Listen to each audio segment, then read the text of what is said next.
So Perfectly was a song that I wrote, I guess I was probably 15 years old, maybe 14, I can't exactly remember. But it was a song that I felt had been put inside of me that I needed to release into the world somehow. Songwriting growing up was always the way that I released what was going on inside of me. It was my way of expressing myself. The way that I found songwriting when I was younger was my parents went through a divorce, and like for any child, it had an effect on me.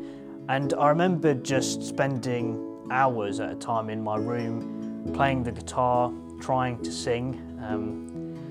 I don't particularly have a good voice, and so that's something that's always got to me, because I wish that I could sing the songs that I wrote in the way that I imagine them.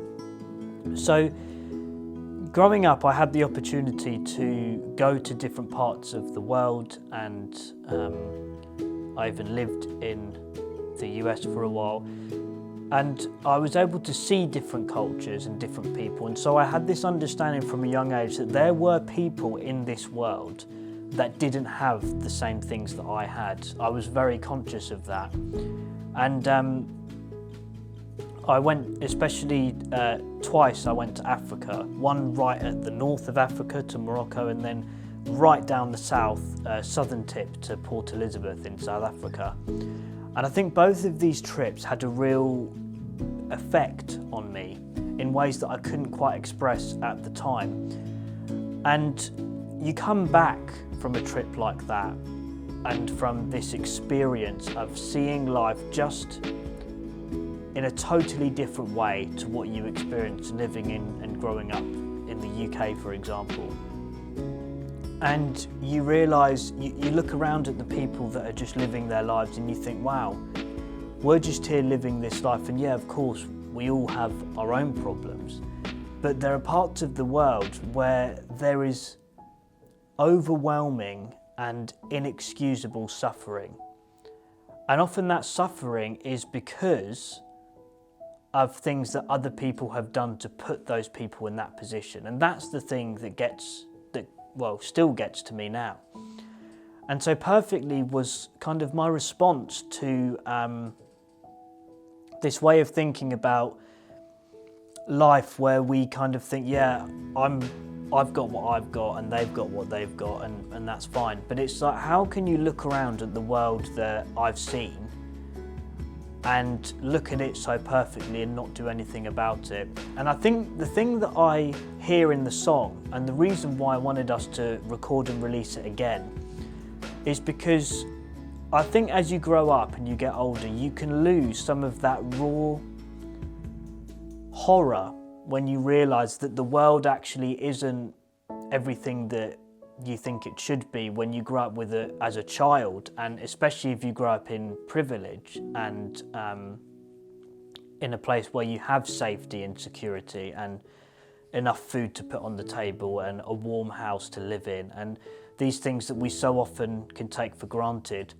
You grow up and you lose that kind of raw horror at the fact that there is injustice in this world on an extreme level. And I can recognise where I've done that. In some ways, I don't have that same conviction that I had when I wrote songs like Perfectly, of something needs to be done about this. And I've done certain things, privately, behind the scenes, that no one else needs to worry about. That's been my way of taking on responsibility for the suffering in the world and trying to play my part to alleviate that in some small, minute way. And I think that songs, and songs like Perfectly, a handful of people have probably heard that song over the years. It was never officially released anywhere. But at the same time, it was for my benefit to release that song into the world in the way that I did, through me and my friend Toby would play it at various things every now and then. It was my way of expressing and releasing something into the world, some piece of art into the world that spoke about something of the human experience, challenged us as humans to be better, but then ended ultimately with hope. The bridge talks about finding the love that is in this world and showing other people, showing these people that are suffering that it's real, and that hope isn't broken, and that it can be found in the most unlikely places, like through a child smiling in the midst of poverty and suffering. To see just the smile of a child can speak so much to a world that really needs hope. And I think during this time of Lent, we're in a period where we're taking time. The whole idea of Lent is to take time to remember our need for God, and also to remember that there are people in this world that face injustice, they face pain, they face suffering, and we need to do everything that we can to make a difference. And I was maybe the age of a lot of you guys that are watching this when I wrote this song. And so I want to ask you and challenge you, what can you do? What can you put into the world that wasn't there before to make the world that little bit better, that doesn't compromise on the fact that this world is a painful place to exist in for a lot of people, but at the same time that there is hope, and it can be found in the simple things like the smile of a child that leads us to think there must be more to strive for, and that love really is the answer to the world and its problems.